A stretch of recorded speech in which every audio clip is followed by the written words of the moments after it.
Our next panelist is Kai Scott.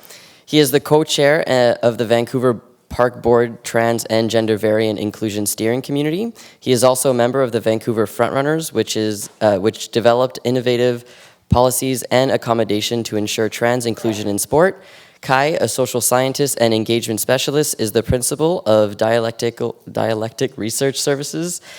He works with Aboriginal communities across Canada on resource development projects.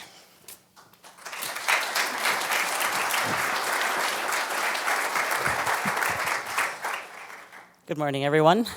I wanted to pan out a bit to look at trans men's health kind of from a kind of more general view. A lot of it we've been talking about kind of very specific pieces. In particular, I wanted to look at community connection. And as a member of the Vancouver Frontrunners, as well as some of the Park Board initiatives, I just wanted to share some of the examples of the work of inclusion. Because oftentimes we're presented with the problems and the challenges, and then people are left going, well, what do we do, you know? So hopefully this will help inspire. And the main message I want to give is that it's everybody's responsibility to ensure trans inclusion, specifically organizations and institutions to kind of do the legwork and plant the seeds and work with trans folks to have that inclusion be at the center. So, let's get the slides right.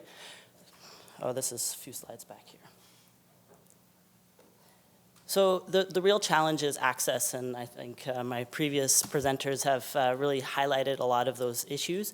That could be to programs, spaces, events, healthcare information. The list is long, and so the main question is how do organizations kind of prepare and support trans folks? In particular, we're talking about trans men here. So 2 examples I'll go into. In particular, the Frontrunners. When the Frontrunners had a first trans person appear, we were completely unprepared. And then we had to kind of look through at all the gendered spaces that we had and gender programming to figure out how to incorporate and include the runners so that they could be a critical part of the social aspects and the sport aspects of our club.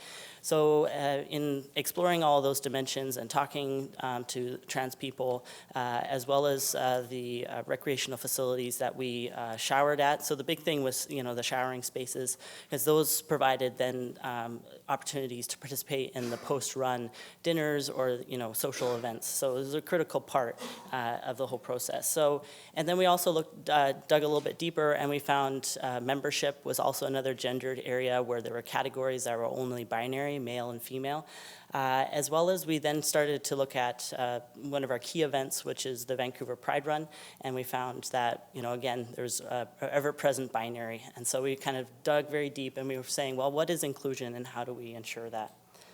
So with the shower policy, we really looked at the facilities, and this is going to change case by case, and so I encourage you to look at your specific instance. But for Frontrunners, this is what kind of happened for us. The men's space had open concept shower, and the women's change room had private stalls with curtains in them. And so what we were able to arrange in collaboration with the Roundhouse Community Center, which is here in Vancouver, we arranged for a temporary transition of that space or conversion of the women's space, which was more private, into a universal space which all genders could use. And so we expanded our options, and we also understood and were affirmed that anybody with their gender identity could go into a facility that aligned with that gender identity. So we knew the law around that as well. So as a result, you can see the sign that we put up by the women's space. For a half hour, we then converted that. And what we found is that we weren't just addressing trans issues or supporting trans runners. We also found that there were cis gay men who were not comfortable in the open concept shower and had various amounts of trauma related to, or previous trauma related to open shower concepts, high schools being bullied, even ranging to sexual assault. And so they found the private stall option to be much better for them as well. So that was one of the kind of key learnings that we took from that. Also from frontrunners, we expanded the number of options for registration in our club. And so we could then better understand our members and their gender identity and make sure that the services that we provided and the events that we had were supportive of them. So for example, it's a check all that apply, and you may see this as in other surveys that are coming out. And basically, as a trans man, I would check off male and transgender. That's what aligns with. But we left plenty of spaces for other non-binary identities, which was very important as well. We also we added a race category, which I don't think there's any other club or organization that has done that to date. We added a gender variant or gender queer category. We're playing around with the label of that, and it's not perfect by any stretch. We also wanted to add visibility of trans folks that identify within the binary, so male and female, and so we made that more explicit. I also wanted to share, so that's Vancouver Frontrunners experience, and I'm happy to answer questions about that. There's also the Park Board experience, and this is more generally, this is mainstream organizations trying to tackle the issues of trans inclusion. And I just wanted to give a shout out to Trevor Loke, who I saw come in here. That's one of the champions who was a commissioner at the time, who brought in this initiative that then a trans working group took over. And we submitted a comprehensive set of recommendations, which covered not just washrooms and showers, but programming and staff training and HR policies, and the list was long. But we developed it collaboratively, we developed iteratively with many stakeholders. We weren't just looking at trans issues. We contacted persons of disabilities, we contacted families, we contacted women's organizations. We wanted to kind of get a pretty comprehensive thing that didn't, step on the toes of others in taking care of trans issues. We also made sure that the process wasn't predetermined, right? We don't know what the outcome is. We want to work on it together. But essentially, the steps that we took were we identified where the challenges were, and this is a bit of a roadmap to show all the different pinch points that trans folks experience when they access recreational facilities.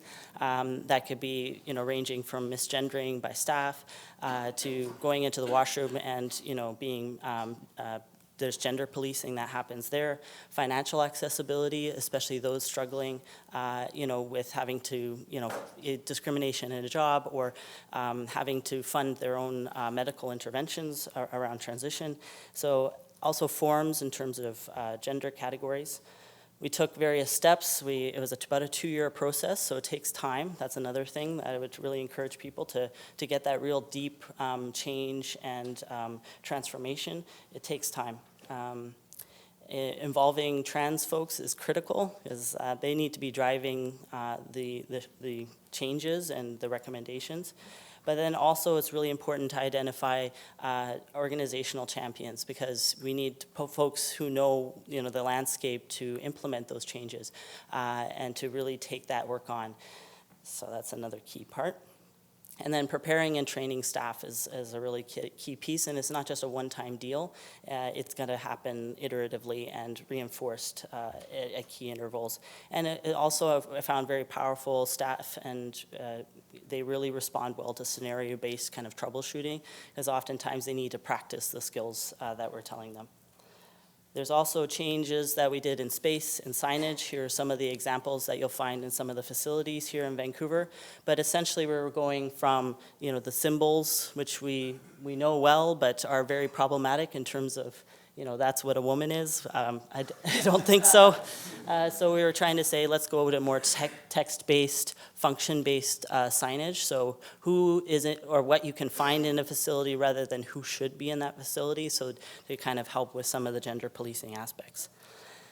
What we found, again, also with the Park Board is that when we were helping when we were taking care of trans issues, we were also bringing other people along on this journey. So we asked for more universal spaces, which helps adults with children. We also found that more universal spaces, especially if they have the correct dimensions, help persons of disability. And then also the financial accessibility piece. There's a lot of unstable housing among trans people, so we found that to be helping, cis folk who also have that.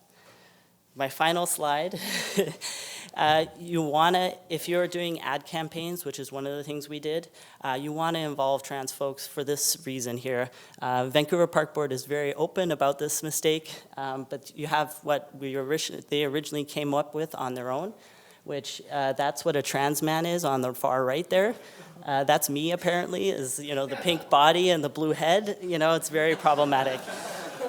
And then, so, you know, that's why I put a big X over that. And then what we finally landed on when they actually involved us was something much more beautiful and very touching and personable and powerful, with quotes from people who are, you know, trying to convey their experience.